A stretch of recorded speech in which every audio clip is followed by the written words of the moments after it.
문재인 더불어민주당 전 대표는 과연 삼성 엑스파일 특검을 반대했나? 팩트는 분명히 존재할 텐데 이를 두고 해석, 시각 너무나 차이가 큽니다. 참여정부에서 홍보수석을 지낸 조기숙 이화여대 교수의 입장 들어보겠습니다. 조기숙 교수님. 네, 안녕하세요. 네, 교수님. 건강하셨죠? 예. 예, 날이 너무 추운데 말이죠. 예. 자, 우선 교수님, 이 사안과 관련해서 교수님께서 파악하고 계신 팩트는 어떤 것입니까? 일단 이상호 기자가 저에게 예. 그 당시 모든 언론이 다 그렇게 썼다. 봐라.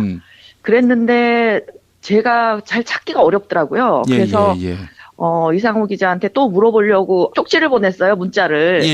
나 못 찾겠다. 그랬더니 본인이 이제 페북에다 올려놨어요. 자기가 이런 기사에 근거해서 그런 주장을 했노라고.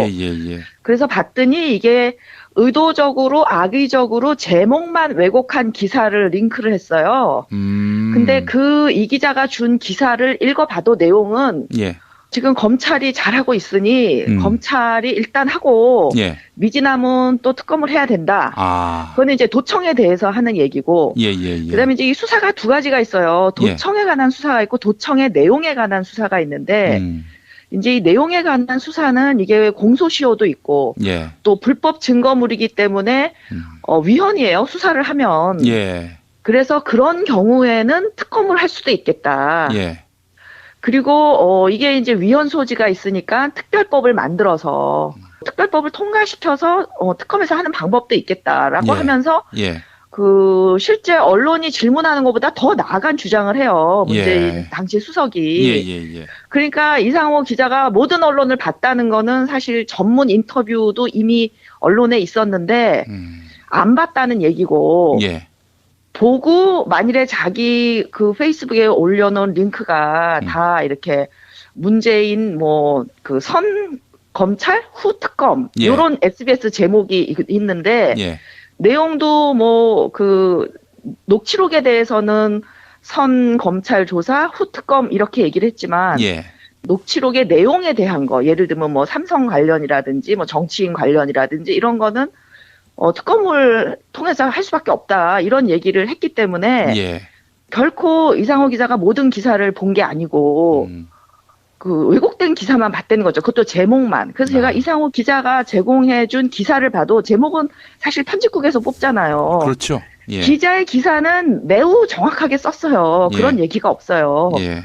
그래서 제가 이제 전문 인터뷰를 구해서 봤는데 역시 이거는 이상호 기자의 오보다. 그러니까 당신이 이건 어디서 나온 거냐, 왜 오해했냐 그랬더니 나는 당시에 언론 보도만 보고 하는 얘기니 해명은 당신들이 하시오 이렇게 얘기를 하더라고요. 그래서 이거 오해인 것 같은데 제 기억도 그렇고 제가 그때 당시에 있었으니까 제 기억도 그렇고 당시 민정비서관이었던 전해철 의원에게 통화를 해봐도 그렇고 이게 전부 아닌 거예요. 그래서 이제 저는 그럼 오해가 있는가 보니 만나서 우리 한번 어디서 서로 이해가 달랐는지 오해를 한번 풀어보자 한 건데 왜 내가 당신들하고 만나서 토론을 해야 되냐. 나는 기사를 보고 한 거니까 기사를 보고 당신들이 해명하시오. 왜 해명할 기사가 없는 거예요. 제목 왜곡 두 가지 외에는. 그러니까 저는 이 기자가 제대로 된 기사를 안 보고 했거나 아니면 의도적으로 왜곡하기 위해서 왜곡된 기사 제목만 뽑아서 올렸거나 라고뿐이 해석을 할 수가 없는 거죠. 문재인 전 대표는 당시에 이제 청와대 민정수석이었고요. 자, 사실 당시만 해도 언론 환경이 워낙 참여정부에게 적대적이어서 그래서 이제 왜곡된 기사가 아니었겠는가 이렇게 또 보는 분들도 있는데 실상은 기사 내용은 문재인 전 대표는 특검을 반대했다든지 이런 내용과는 무관하다. 그러니까 이런 얘기는 해요. 빛 좋은 개살구 아니냐. 그 얘기는 뭐냐면은 그 얘기를 가지고 이제 사실상 반대 이런 제목을 뽑는데 빛 좋은 개살구가 나온 맥락을 보면 그거 특검 통과되려면은 이번에 우리 사실 이 박근혜 최순실 게이트 특검 통과되는데도 한 2달 이상 걸리지 않았어요? 그랬죠. 저는 도대체 국회가 뭐 하나 막 화를 내고 그럴 정도로 오래 시간이 걸렸는데 그때는 더 했죠. 그 여당이 다수당이 아니었거든요. 다수당은 1년 만에 깨졌어요. 예. 예, 그러니까 이게 3, 4개월 걸릴 거고, 또 지금 녹취록 문제는 검찰에서 못할 이유가 없다. 그리고 당시 검찰은 독립돼 있었어요. 예. 그리고 우리가 특검에 대해서 환상을 가지고 있는데 지금 박영수 특검 같은 이런 특검은 이 메머드급 특검에다가 기한도 많이 줬고 정말 특검이에요. 근데 참여정부 때 엄청나게 특검을 많이 했는데 그때 돈만 쓰고 이게 특검이 시한이 있잖아요. 그 다음에 인원도 굉장히 제한돼 있습니다. 지금 특검 같지가 않아요. 원래 그 평상적인 특검법에 따르면은 특검이 사실상 별 조사도 못 해보고 끝나게 돼 있어요. 근데 참여정부 때 특검에서 하나도 제대로 뭐 밝혀진 게 없었어요. 그러니까 특검 해봤자 빚 좋은 개살구니까 검찰에서 못할 게 없냐. 일단 검찰에서 하고 특검은 필요하면 또 하자. 그리고 이제 이 녹취록의 내용을 수사하는 문제는 특별법이 필요하다. 이거 위헌 아니냐. 이런 내용이 인터뷰에 다 있습니다. 아마도 이제 그 이상호 기자의 지적에는 이게 참여정부가 삼성을 극복하지 못했다는 이 비판이 그 전제되어 있는 것 같습니다. 뭐 지금 사실 그 진보 진영에 계신 분들 상당수가 재벌 극복하지 않으면은 이 촛불혁명의 대의를 이어갈 수 없다라고 이야기하고 있는데 이 부분에 대해서는 어떻게 보세요?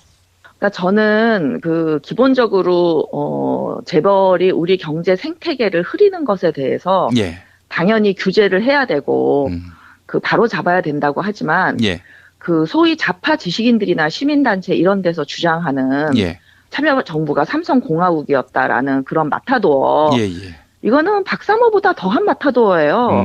이런 것에 대해서 제발 근거를 좀 밝혀라. 그러니까 예를 들면 이렇게 추상적인 주장을 해요. 뭐 참여정부 이름도 그 삼성이 줬다. 뭐 삼성 보고서대로 했다. 아니면 구체적으로 정책을 밝히라고요. 무슨 정책을 참여정부가 잘못했는지 지금 그 참여정부 때는 지금과 같지 않았어요. 이렇게 대기업이 시장 골목에 들어와서 떡볶이 집을 하면은 이런 일은 없었다고요. 왜? 출자총액 제한제가 있었거든요. 그리고 그 출자총액 제한제를 통해서 뭐 문어발식 사업 다각화라든지 일감 몰아주기라든지 순환 출자라든지 다 막았거든요.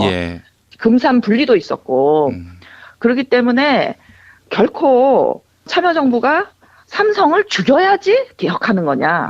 저는 이렇게 묻고 싶어요. 어떻게 하는 게 개혁인지. 그러니까 삼성에게 1원 한 장 받은 적 없고 참여정부 사람들이. 참여정부 사람들이 삼성에서 돈 받아서 기소된 거 있습니까? 그러니까 지금 삼성의 문제는 불법으로 뇌물을 주고 박 대통령에게 그리고 불법으로 승계를 하고 뭐 이런 여러 가지 국민에게 국민연금을 통해서 손해를 입히고 이런 것과 참여정부가 삼성을 때려잡지 않았다는 것과 같이 등치시키면 저는 곤란하다라고 생각하는 게 노 대통령이 이런 얘기를 한 적이 있어요. 이제 하도 그런 비판을 밖에서 하니까 그러면 소가 밉다고 잡아먹어야 되냐. 달래면서 일을 시켜야 되지 않냐. 우리도 먹고 살려면. 그러니까 그런 차원에서 필요한 규제는 다 했다라고 생각을 하고 그때 당시에 필요한 규제. 물론 지금 상황에서 더 필요한 규제가 있을지 모르겠지만 참여정부에서 했던 규제 다 누가 없앴습니까? 2008년에 이명박 대통령이 다 없애요. 그래서 지금 10년간 재벌이 또 망가져 온 거를 왜 10년 전 참여정부에게 책임을 묻냐고요. 그러니까 저는 제발 좀 진보라면은 이성을 진보는요 정말 무지와의 싸움이에요. 아무나 진보가 될 수 있는 게 아니거든요. 그러니까 좀 이성을 가지고 비판을 해도 해라. 이 무지한 마타도어로 비판을 하는 거는 누구에게도 도움이 되지 않는다. 그래서 그 좌파 지식인들 제가 뭐 이 분야 전문가는 아니라서 잘 모르지만 구체적으로 참여정부가 뭘 어떻게 해서 어떤 특혜를 줬는지 지적을 하면 저희는 그 기록이 다 있습니다. 이지원도 있고 정책이 어디서 어떻게 수정되고 바뀌는지 다 있기 때문에 누가 로비를 받아서 어떻게 장난을 쳤는지 다 추적이 가능해요. 그러니까 구체적으로 제기하십시오. 구호예요, 완전 구호. 구호 수준의 비방은 정말 도움이 서로에게 안 된다. 왜냐면 지금 이런 주장하시는 분들 다 구좌파인데, 구좌파 그 지식인들 이미 20세기 프레임에 빠져 있는 분들인데 지금 21세기에는 기업 환경이 20세기와 완전히 달라요. 예. 네, 그런 변화된 세계 글로벌 기업 환경 같은 걸 봐가면서 우리도 기업 활동은 해야 되지 않습니까? 소가 이르내야 우리가 먹고 살죠. 예. 그 삼성의 그 이재용 부회장의 최근에 그 행동들, 뭐 이를테면은 삼성물산 제일모직 합병 문제라든지 이렇게 자격이 검증되지도 않은 이런 그 재벌의 무단 승계, 이 부분과 관련해서는 글쎄요, 문재인 전 대표가 어떤 그 보관을 갖고 있는지, 이것도 사실은 우리 재벌 개혁에 대한 의지를 확인할 수 있는 시금석이 되지 않을까 싶은데, 지난번 대선 때 그 공약만 봐도요. 재벌 개혁 입장이 안철수 씨보다 훨씬 그 강경했고요. 이번에는 한 걸음 더 나아갔다고 그 난리들이에요. 자유경제원 이런 데에서는. 근데 저는 지난 대선에 사실 저는 재벌 개혁 이런 용어 자체도 쓰지 말라 그랬어요. 왜 쓰지 말라 그랬냐면은 그러니까 민주당을 지지하는 핵심 지지층이 화이트 칼라인데 화이트 칼라 대다수가 사실은 그 뭐 50대 기업 종사자들일 거라고요. 그럼 이분들은 참여정부 때 노무현 대통령을 65대 35로 지지해줬어요.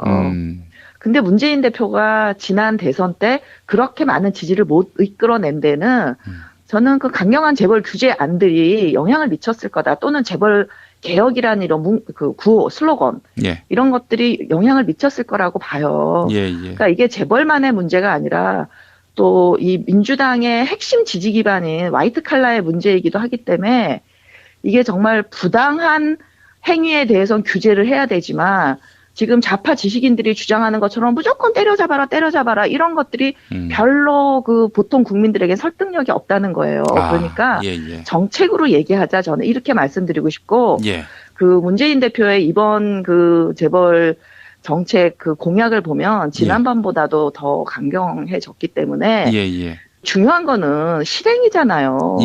참여정부 때 재벌과 관련해서 무슨 뇌물을 받았다던가 불공정 거래를 통해서 재벌에게 특혜를 줬다거나 뭐 이런 구체적인 걸 가지고 오세요. 그러면은 그러니까 그게 없어져서 지금 이 정부와 이명박 정부는 그게 없어져서 문제였지 참여정부 것들을 그대로 지켰다면 지금 이렇게까지 경제가 엉망이 되진 않았겠죠. 알겠습니다, 교수님. 오늘 인터뷰 응해 주셔서 감사합니다. 고맙습니다.